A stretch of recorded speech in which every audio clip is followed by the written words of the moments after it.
What is going on, New York Giant fans? Welcome back to another episode of the Big Blue in the Bronx podcast. Hope you guys are well. Hope your blood pressure is down from this team. Hit the like button, comment, subscribe, share on podcast platforms, turn on the notifications. Follow us on social media, mainly Twitter because that's where I'm mostly active. But so got another preview pod. Got another guest in the second half of our show. That is Matthew Peterson of Chat Sports. You guys can go check him out. The link is in the description. But we got another game to cover. The Giants and the Cleveland Browns. The Giants 0-2. The Cleveland Browns 1-1.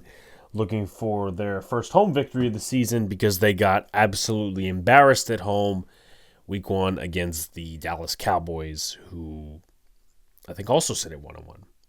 Also, for when we do rankings of stats, that's pre-Thursday Night Football, Jets, Pats, but I don't think that changes much, honestly. But it might. Who knows? Because the Pats' offense was that bad. Anyway, let's go into first thoughts. So, you guys know my thoughts on the season. I don't have to explain it 100 million times, but let's be objective. Let's be objective people here. Let's talk honestly and in the middle. Nothing with the fan side, but you're looking at the team from an outside scope. The team is 0-2. We got this Jalen Hyatt bull crap, right? Whether it's true or not. And we got that Isaiah Simmons stuff the week before about him not being used. Meanwhile, he's seen 12 snaps the entire season, which is a farce. It's either 12 or 16 snaps. This is a big game for Brian Dable. This is a big game. Now, I could have said it last week. I could have said it the week before. But I'm going to say it now.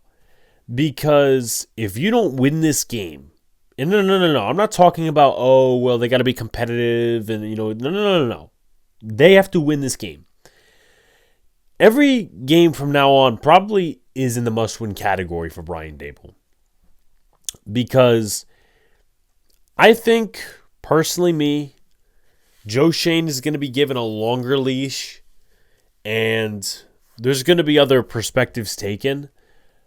But if this team goes 0-3, you could have won the first 2 games. The second one also as well. But if this game falls out of favor and then you come home on Thursday night, get your ass beat by the Cowboys, players will start to turn on you. Players will start to get angry. I don't want to lose anymore. You hear all the quotes from the guys in the locker room. They're tired of losing. Now, trust me, right? I'm no player defender. There are a lot of guys underperforming on this team right now. And it's their fault too. It's not just the coaches. But also, who wanted these guys in here and who brought them in here? Joe Shane, in my opinion, should deserve more blame. But that is for a different day. Right now, I think this game sits on the shoulders of Brian Dable. You know what you have in this team. I think we've known that for a week, maybe 2, really a week. I'll say push aside the Vikings game, the week against the Commanders. You know what you have in this team. I know that it's, 4 to 6 weeks, the preseason, all this other shit. Well, first of all, people say, the preseason, it kind of extends in the regular season. Well, if you play your starters in the preseason, maybe this is not an issue. But again, based off last week, I think Brian Dable, and I know we have 15 more games to play, I think he should have a realistic idea of what his team is and what they could be and what they may not be. So this is a big week for Brian Dable. If you lose this game, realistically, I don't care how you lose it. If it's a missed kick, it's a good kick through the uprights, or it's a punt return touchdown. I don't care how you lose this game. The end result's the end result. The Giants could win by a missed field goal, and then the locker room's going to be happy. But they will still say, okay, we need to grind. That's at 1-2, right? That puts you at 1-2. But if you do lose this game, again, which is many people's predictions, going home, short week, Thursday Night Football, prime time, which you don't do well, against the Cowboys who like to kick your ass 1,000 times around the stadium, Then you shoot to 0-4, and I think heads are going to roll. I think heads will slowly start rolling depending on who's playing well, who's not, who's coaching well, who's not, and, you can already kind of tell what I think, but nonetheless. So let's go into the injury report for the week. I'm not going to talk about guys who, don't have game statuses. With that said, though, Brian Burns was added to the injury report on Friday with a groin injury. He is questionable, which is going to be interesting, going up against a guy who's never played left tackle before, who is also coming off of injury. We'll talk about that in a sec. Darius Muasau, questionable with a knee injury. He is coming back after not playing last week against Washington. And Nick McLeod is out for a second straight week with a knee injury. So I kind of worry about that a little bit, but the New York Giants should mix in Adoree Jackson a little bit more, especially against these wide receivers. I really don't want to see Cordell Flott out there. So you go to the Browns, right? Myles Garrett, he is going to play. He has a legitimate foot injury to where both of his feet are hurting, but he's going to play through it. He's a tough guy, man. He plays through injuries. We may not like him because of the Mason Rudolph shit and all this other nonsense, but he's a tough guy. He's had some injuries over the course of his career where he still stays in the game, and this guy's had double-digit sacks, I think, every season since his second season in the NFL. I could be wrong, but this guy is an all-pro. He was worth the first overall pick. But nonetheless, we got to talk about different players, too. Jedrick Wills, he is coming back, or at least some people say maybe he's coming back, maybe he's not coming back. He is questionable with a knee injury, so maybe we'll see DeJuan Jones out there, who is looking like he's going to play. Pierre Strong is out with a hamstring injury, one of their backups. You got David Njoku, the Cedar Grove, New Jersey native. He has an ankle injury. He will not play. And Jack Conklin is questionable. He will be making his first start at left tackle. Now, this is interesting because he was full practice, limited practice. But if he starts and if he plays the game, he will be making his first start at left tackle. So, two guys facing each other who are injured, and Conklin has never played left tackle before. But on the other hand, talking objectively, Brian Burns did not do anything last week against the Commanders, which he should have, right? We paid him, almost $30 million. So let's go into the team rankings. The Giants are 25th in total offense.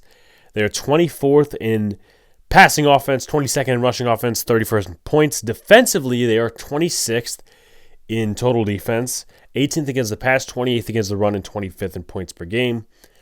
In terms of analytics, 6th in pass percentage, 27th in run percentage, 29th in pass percentage on first down, so they don't even... Well, I guess those analytics could be skewed because A, it's only been 2 weeks, and B, the Giants were not very much on the field last week against the Commanders, but 29th in passing percentage on first down, 26th in run percentage on first down. Now you move to the defense. They are 12th in blitz percentage, 15th in pressure percentage, and 7th in sacks. I take the last one with a grain of salt because only one sack was by our D-line this year thus far, and 12th in blitz percentage, well, it's probably going to go down as we go through the year because this is not what Shane Bowen likes to do. He likes to sit back and let the defense be on the field for 50 minutes, but I digress. The Browns, right? Their offense, it's not good either. 28th in total yards, 26th in passing, 21st in rushing, 23rd in points per game. Defensively, this is where they rank really well. Their points per game is the only thing that's off. That's 22nd. 12th in total defense, 13th against the pass, and 14th against the run. 5th in pass percentage, 28th in run percentage, 26th in pass percentage on first down, 18th in run percentage on first down, 15th in blitz percentage, 13th in pressure percentage, and 11th in sacks. So let's go to things to look for. Giants ground and pound, tight ends. This is a very tough defense, as we can all tell, right? They have a couple of players on that defense that are really good. JOK, which we'll talk about his stats, Denzel Ward, Martin Emerson, Grant Delpit, Myles Garrett. Those guys are really damn good football players and Pro Bowlers at that. I think JOK could definitely make one. I think Delpit's made one in the past, but he's been a solid safety. I think he's had some injury issues over the course of his career ever since being taken out of LSU. But if, for instance, Malik Neighbors is covered by a Denzel Ward and he can't get open, and they're not playing a lot of zone. They'll play a lot of man, maybe. I don't know. As I said, I'm just guessing here. And Darius Slayton on the other side can't get open, and Wandale's having trouble against Emerson or whatever the case may be. Daniel Jones can't get the ball out. You got to get your tight ends involved. I don't really get, to be honest with you guys, why the tight ends haven't been involved the first few weeks. But it still, in my opinion, is going to be a little bit of a challenge. Now, if Jordan Hicks is a guy that's covering the tight ends, I'll say, okay, little Theo Johnson, go test them, right? If JOK is covering them, that's where I worry a little bit, because JOK is a really good ball player.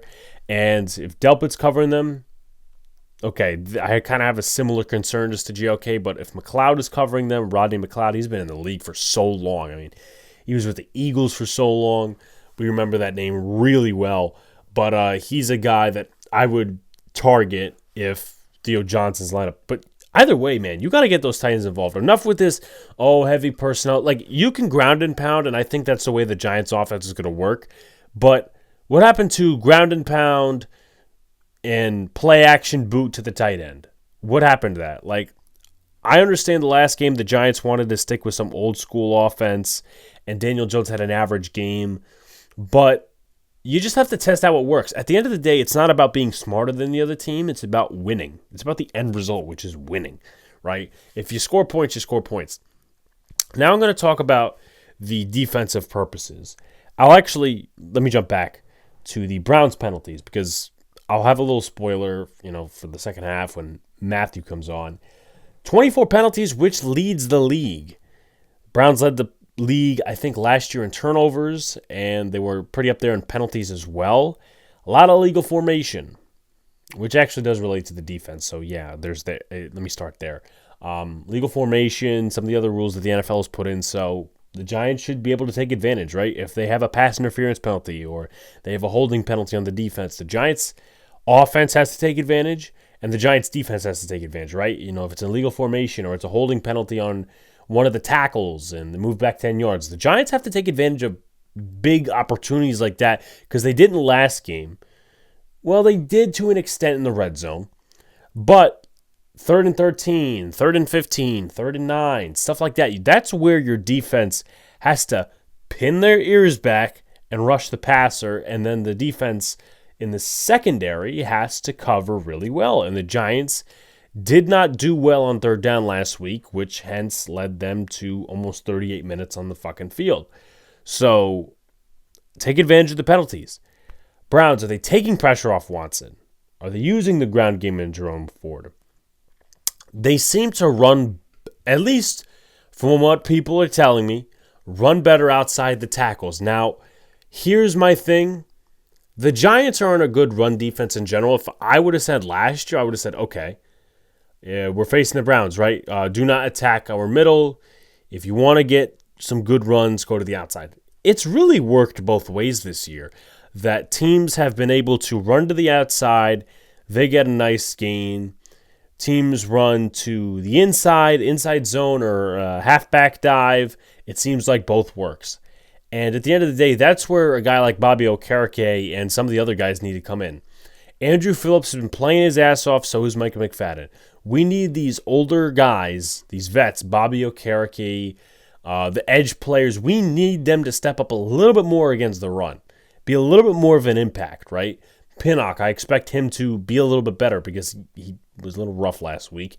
But that's where the Giants have to attack, because that's where the Browns are going to attack. They're going to say, okay, these guys, they don't run. They play the run really badly, so we're going to gush them, right? We're not going to really put pressure on Deshaun Watson.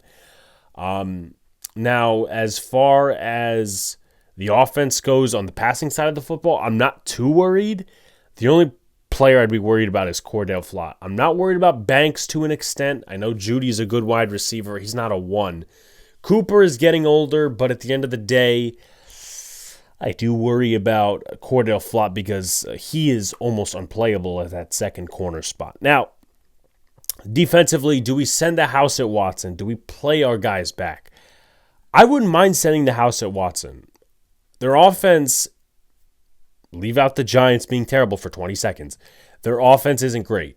They rank 20s a lot of categories. They have a lot of penalties. They're trying to get guys in motion a little bit more, which could force the Giants to play a little bit more honest and just simple defensively, which means the usual cover two, fucking the usual bend but don't break ass type of defense. I could see that happening. I very much see the Giants doing the opposite of what I want to do on defense. And I know I'm a guy just sitting here recording a podcast, but Deshaun Watson hasn't played well. His offensive line has been hit or miss. Ethan Pocic has allowed the most pressures, I believe, out of the center position or the interior line position. Anyway, we'll just stick to the center position for right now. You have two tackles coming back. DeJuan Jones, I think, is going to be a little tougher than Conklin because Conklin is playing a left tackle for the first time. So the Giants need to attack there. And if they're not getting there, then we need to start asking serious questions about Tibbs and Burns. But there are going to be points in the game where the Giants should send pressure. They did it last week against Jaden Daniels. It worked. Deshaun Watson, he's different than Jaden Daniels. But at the same time, that doesn't mean you don't sit there, send a house once in a while. Okay, so we move into the players to watch segment. Jerome Ford this season, 5.7 yards per carry, 1 touchdown, 108 yards. He only has one play over 20 yards. He's a good receiving back. There's really no doubt about that. He is a good receiving back. He's got 5 first downs on the season, so he's their head honcho. You're going to need to watch for him. Now, as far as the receiving game goes, I would like to think that Amari Cooper is going to be more involved. Jerry Jeudy is the lead guy right now, 98 yards, 8 catches, a touchdown, 2 plays over 20. Elijah Moore, traded from the Jets. I actually met the guy. 53 yards on 9 catches, 5.9 yards per catch, which is a little tough. That's really not great, but I think they'll try maybe a little bit more to feed it to him. But Andrew Phillips has to have a good game first. He's got 1 play over 20. David Njoku, he's not playing. Jordan Akins, maybe he steps up a little bit more. Again, they're trying to move from this Alex Van Pelt of 2 tight end sets to now a little bit more motion in the offense. He's got 4 catches for 37 yards on the season. Amari Cooper, again, surprising to say the least that he has not been more involved with this offense. I think he's going to get more involved in this game, if I'm being completely honest. He's got 5 catches for 27 yards, 5.4 yards per catch, and his longest reception being a 10-yard catch. So if I'm Amari Cooper, I'm demanding the football for him from Deshaun Watson. I had a little bit of a brain fart there. Now, as far as the O-line goes, I mentioned Conklin, I mentioned Wills. Those guys are going to have their first appearances of the season. We may not see Wills. We may see DeJuan Jones, who is playing out of his mind for a third-round pick last year. I think it was third-round, but a fourth-round guy out of Ohio State. Ethan Pocic has 2 penalties. Again, he's given up a couple of pressures. Joe Bitonio. A lot of Browns fans think that he's kind of coming to the end, if you think about it. No, he's not dying.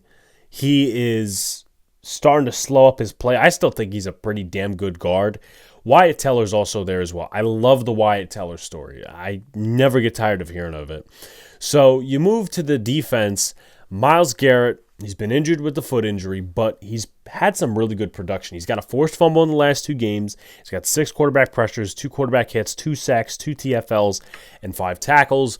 You move to some other guys that may be concerning. 10 tackles and 2 TFLs for Grant Delpit. And JOK, Jeremiah Owusu-Koramoah from Notre Dame in 2021. 16 tackles, 2 TFLs, and a pass deflection. He's going to be a big part of their defense. Secondary, let's talk about them. Denzel Ward. Yes, Denzel Ward. In coverage this year, he's only allowed 1 catch in 2 games, 12.5 completion percentage. That's really low. 1 catch for 34 yards, that is, and a 44.8 passer rating. Really good. Move to Greg Newsome, who has the high passer rating, but not bad. 106.2 passer rating, 107 yards, 5 catches allowed, 62.5 completion percentage, and no touchdowns allowed, which is the good part. And Ward has 4 pass deflections, Newsom has 1. The next guy we're talking about, Martin Emerson, has 2. 35.7 completion percentage. And this guy's the slot corner. 48.2 passer rating, 55 yards. I really admire that Martin Emerson story. You'll hear more in the first half about second half, excuse me. You'll hear more about Martin Emerson in the second half. So before we head into the discussion with Matthew Peterson of Chat Sports, I will say this. Don't know how I didn't mention in the first part of the show. The Browns have yet to get a turnover this year. They have yet to get a turnover. So keep the ball clean. Keep the ball in your hands. That type of thing. Keys to win. Number 1 for me is going to be stop the run and win time of possession, which equate, of course. The Giants were on the field for 37 minutes last game, almost 38. And I don't care if, they don't allow red zone touchdowns. I don't care. This offense is not Patrick Mahomesian. This isn't an offense that scores every single drive. We know that Daniel Jones is an average quarterback at best, and he has very, very on and off games. He's very on and off games. Very, very much on and off games as a quarterback, right? So there's little margin for error. And what really decreases that margin of error is this bend but don't break defense. I don't suppose that there's going to be some sort of a philosophy change with Shane Bowen. I don't think he's going to see the light. So they have to stop the run well, which they haven't done, but they have to, whether they run inside or out, and they have to win time in possession. They have to be able to force this team into third downs. My personal opinion. Number 2 is run the football. I know Singletary fumbled last week, and they ranked 14th against the run, which is pretty decent, right? Pretty decent. But you got to look at what's at stake for the Giants, and I also look at different guys across that defense. JOK, Grant, and Delpit are going to be big players, as well as Dalvin Tomlinson. Hello, old friend. Quentin Jefferson, he's not really a run stopper of sorts. Shelby Harris will also rotate in. And then you also have Zadarius Smith, and we'll see if they try to neutralize Garrett to some extent. So run the football. I think don't really put the ball in Daniel Jones' hands too much. That's my personal opinion, right? I know last game they fed it to neighbors like crazy, but something tells me Jim Schwartz and Denzel Ward are having many conversations about stonewalling Malik Neighbors. That's me, though. That's me.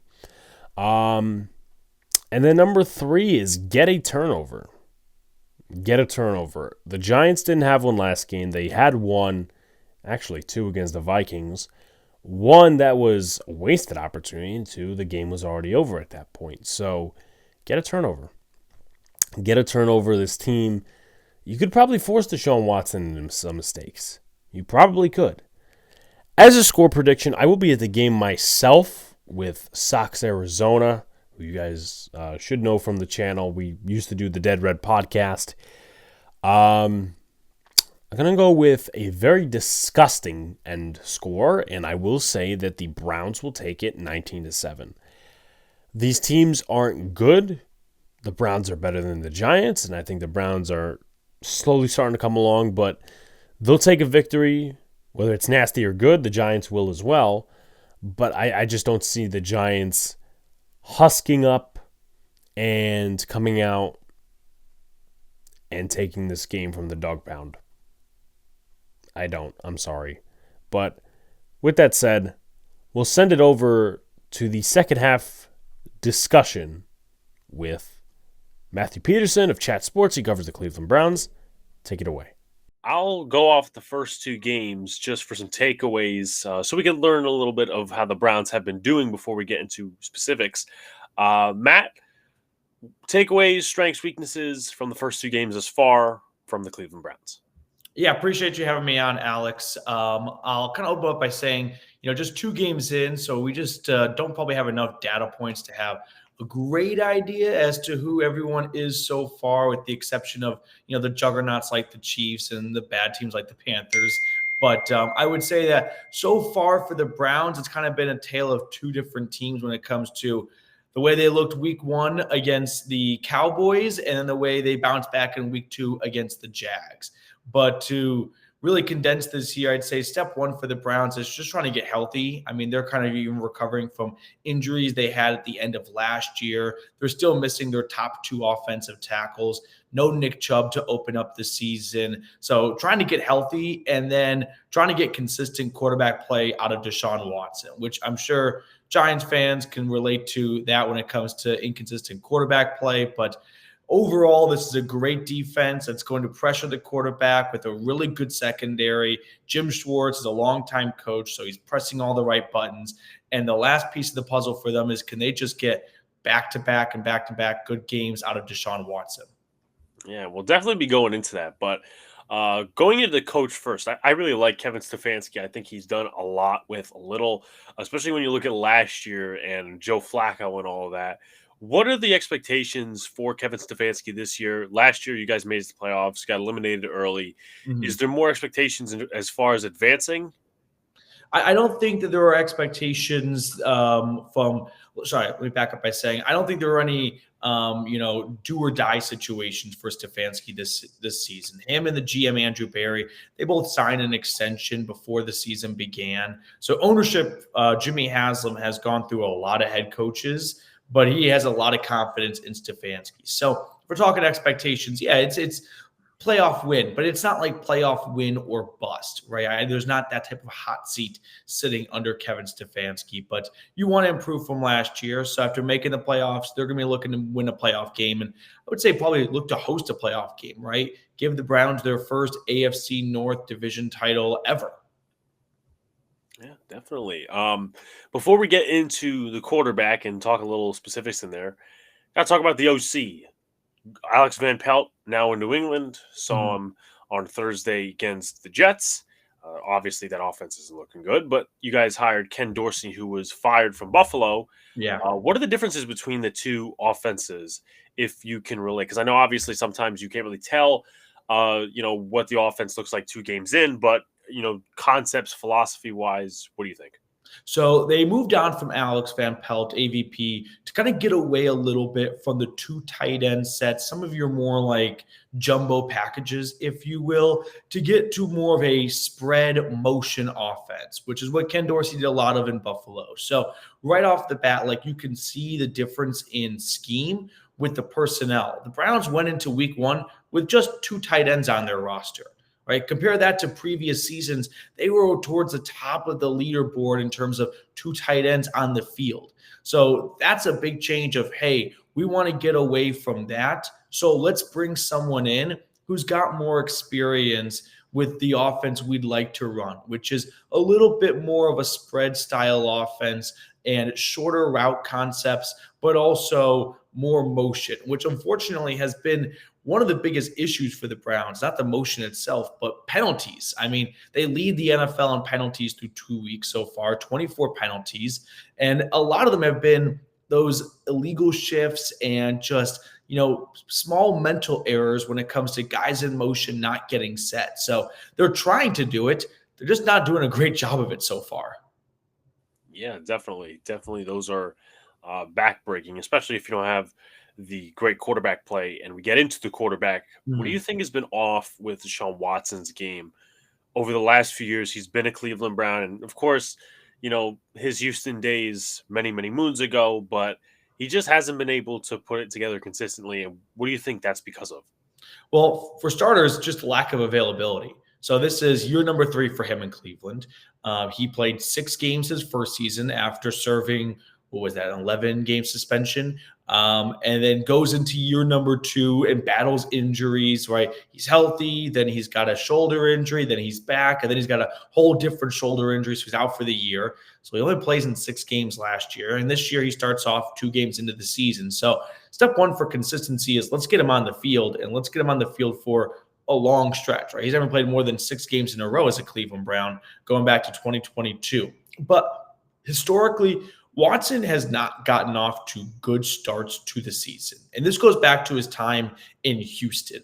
So when you add in coming off a season-ending shoulder injury, probably a little bit of not rust from his time as like in between going from the Texans to the Browns, but just not playing since November when he got injured against the Ravens. So he always gets off to slow starts. He is coming off a long time of not playing football, going back to November, and he's going up against a good Cowboys defense, and then he just has a bad game himself. Like that's kind of a perfect triangle of death for him in terms of success. So what's not working well with Watson? Well, let's get some consistency when it comes to availability.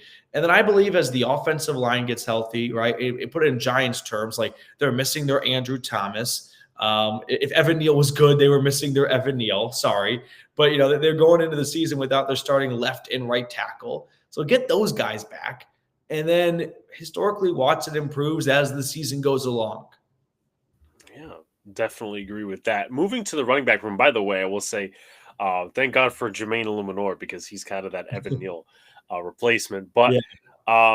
what are your thoughts on what Jerome Ford has done in the absence of Nick Chubb since last year and even the first 2 games this year?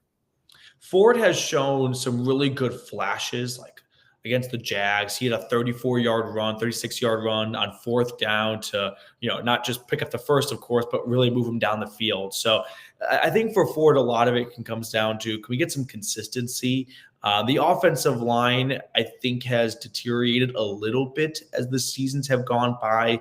The Browns are also without, or not without, but their offensive line coach, Bill Callahan, who is one of the best O-line coaches in football. He went to the Titans to, sync up with his son, Brian, who's the head coach there now. So I think they are missing, or Jerome Ford in the running back room is missing Callahan because of that great offensive line they had. But he's always shown that he can be a solid receiving back for this team. He is a mean SOB when it comes to some of the chip blocks he'll put on defenders. Like he's going to, knock over guys who are 30, 40 pounds bigger than him. But for me, I think Ford has shown that in small doses, he can have some good runs. But I think at this point, we kind of have a good idea as to who Jerome Ford is as a rusher. And it's not an every single down back for 17 games for multiple years, but he can give you some good touches and some good games here and there. Before we touch into the tackle situation, as you mentioned, a little bit of a drop-off with Bill Callahan leaving. Has that affected the entire line in general, or is it specific players? It's a good question. I think the only way we can answer that question is let's get the whole offensive line healthy. Right now, I feel like the new offensive line coach, Andy Dickerson, was dealt somewhat of a tough hand with both of his starting tackles out, and then his backup right tackle, DeJuan Jones, who did a really nice job last year filling in after Jack Conklin went down. DeJuan Jones ultimately goes down with a season-ending knee injury. So he's kind of been working his way back also from an injury last year, just a little bit faster than Jed Wills, a former first-round pick, and then Jack Conklin.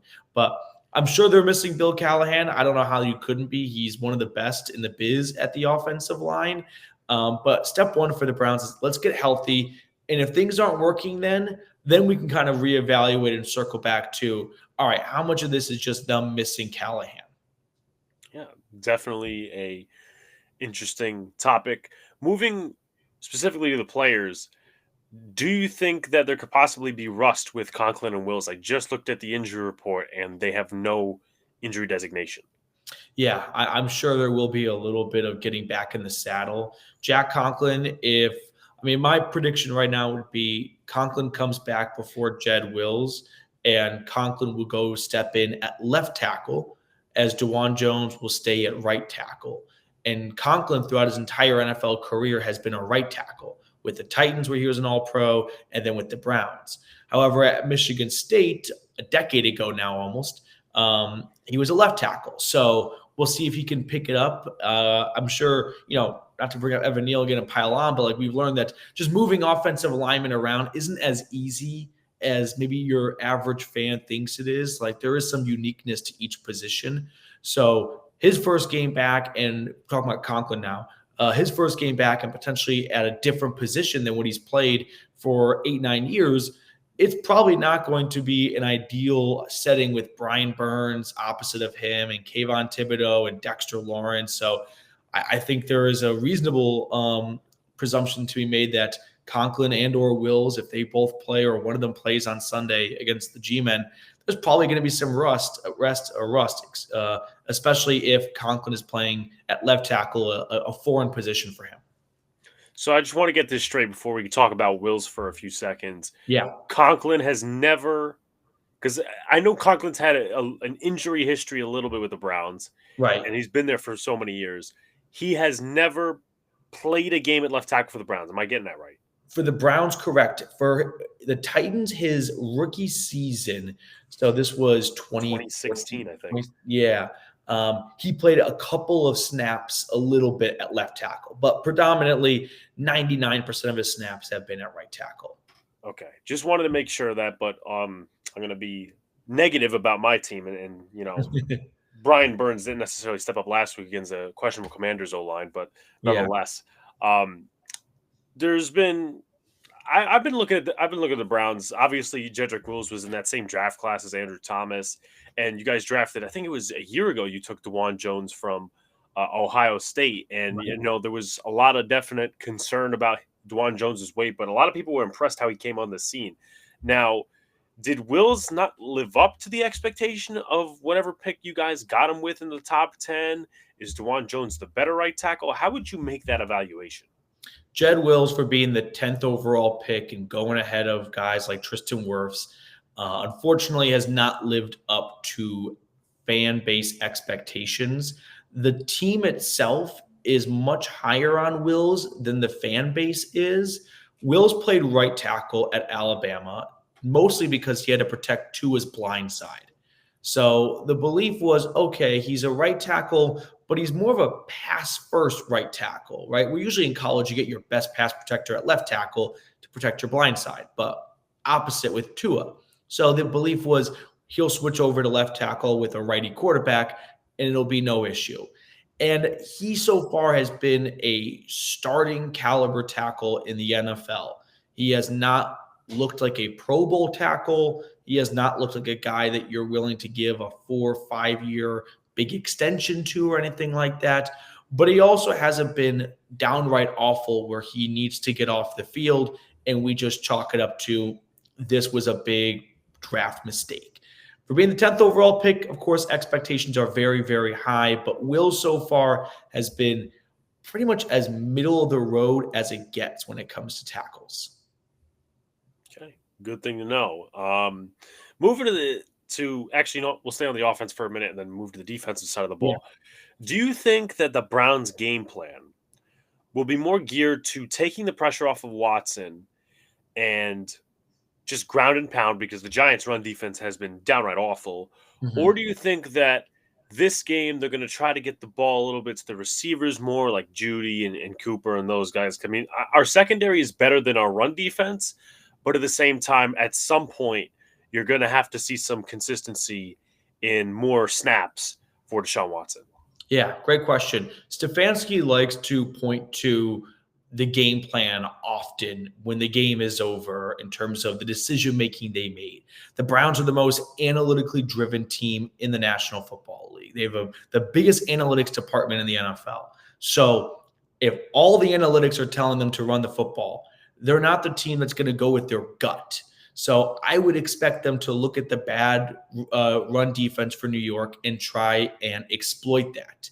But I'm also sure that with just a big enough sample size of snaps and opportunities, they want to get Deshaun Watson and Amari Cooper cooking together because Coop has been off to a very slow start. He's had 2 bad drops to open up the year. One was a surefire touchdown. The other one was just a big gain and maybe a touchdown.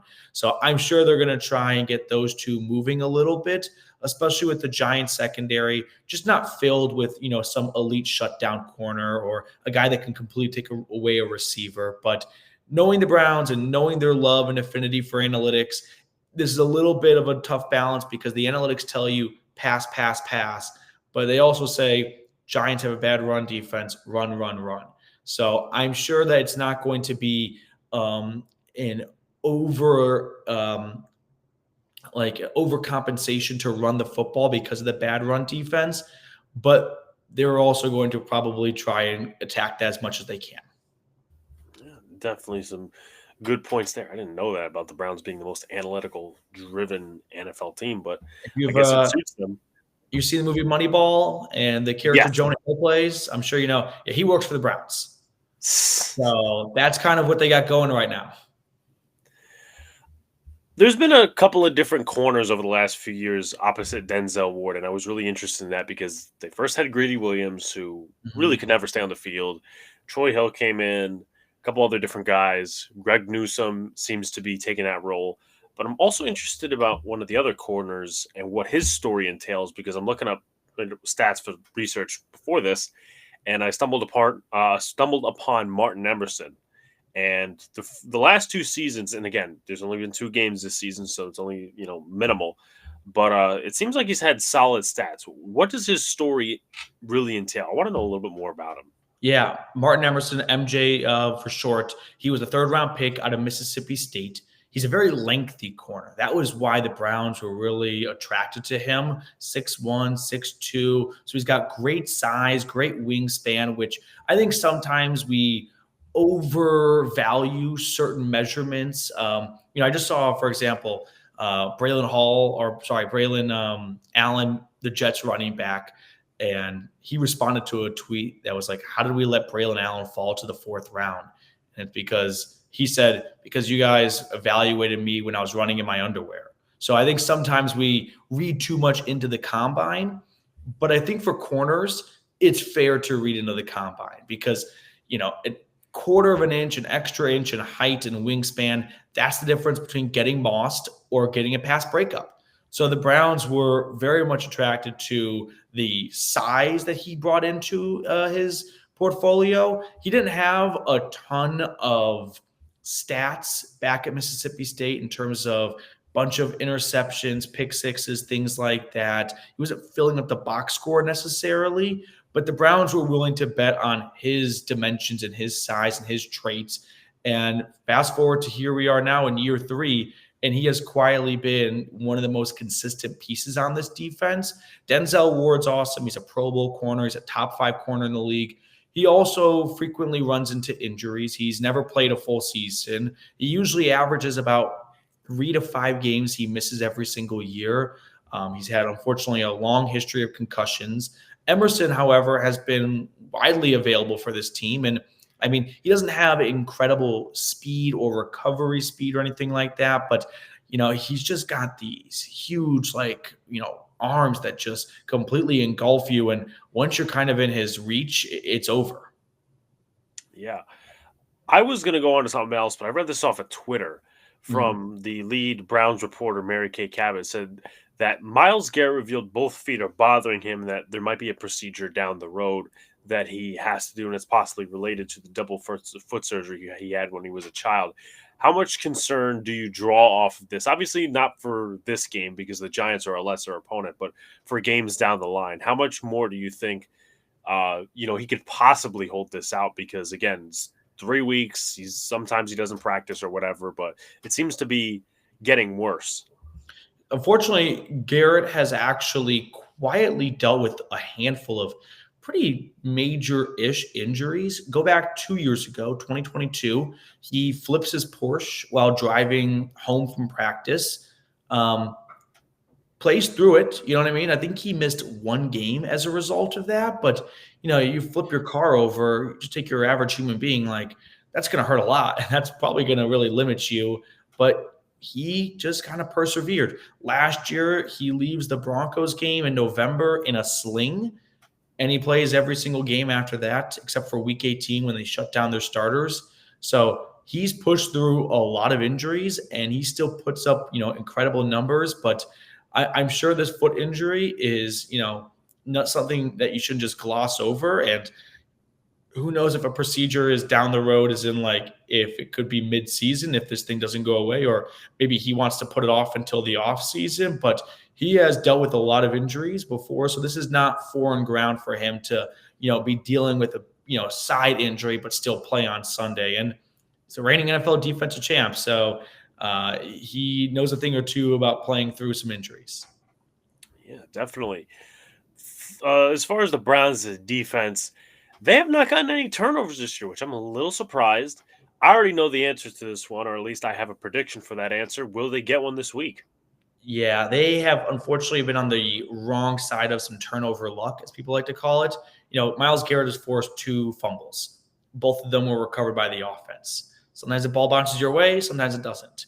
Denzel Ward has had 4 pass breakups, 3 of which were, very close to being intercepted. 1 or 2 were just dropped interceptions. So he's been sniffing around the football. So you've got a couple of players that have been very close to turning the ball over and just hasn't really bounced their way yet. And unfortunately for your squad, I think the Giants are a very good victim to probably, shoot themselves in the foot a little bit and give the Browns an opportunity to come away with the ball. And maybe that's when, things start to swing over into their favor. Yeah, it would be a big momentum changer in terms of the game.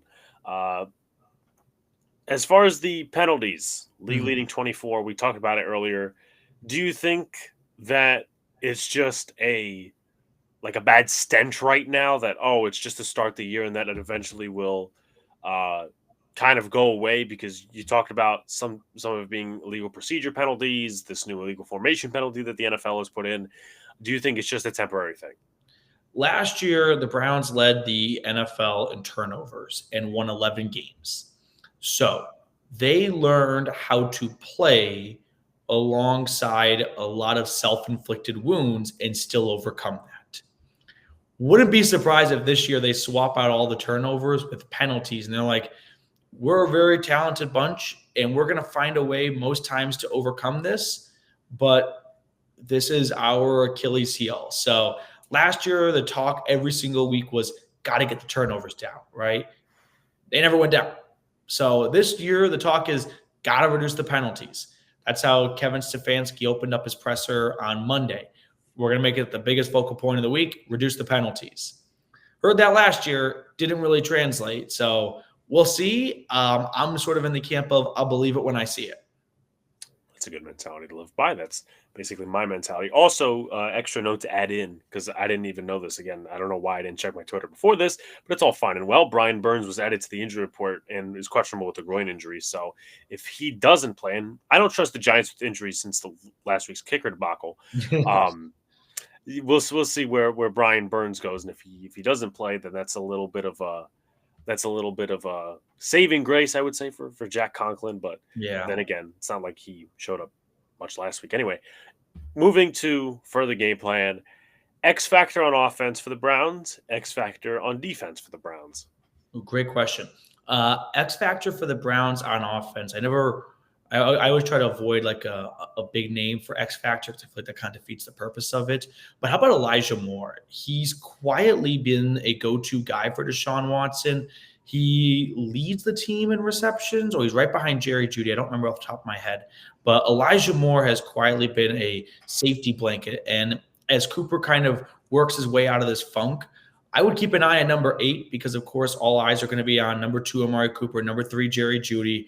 But Elijah Moore has been doing a lot of really good damage over the middle of the field, especially when it comes to moving the sticks. And then an X factor on defense. Let's go with Zadarius Smith. He's the opposite defensive end of Myles Garrett. He had a sack against the Cowboys. He did not record a stat against the Jags, but he was really good last year at creating pressures and generating those pressures. He just really wasn't converting them into sacks. But the Browns, like I said, they're analytically driven, and the analytics tell you pressures is where it is at right now. So if Myles Garrett's, not just at 100%, but just not playing his usual snap count. Last week, he played about 65% of the snaps. He's usually about 10% higher than that, closer to 80%.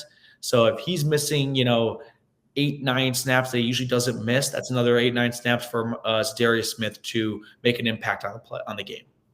Funny you say Elijah Moore. He actually, I think this was 2022. It was like the spring. He had, in the next borough over, he had an autograph signing, and all the Jeff fans were there. So my sister and my brother are Jeff fans.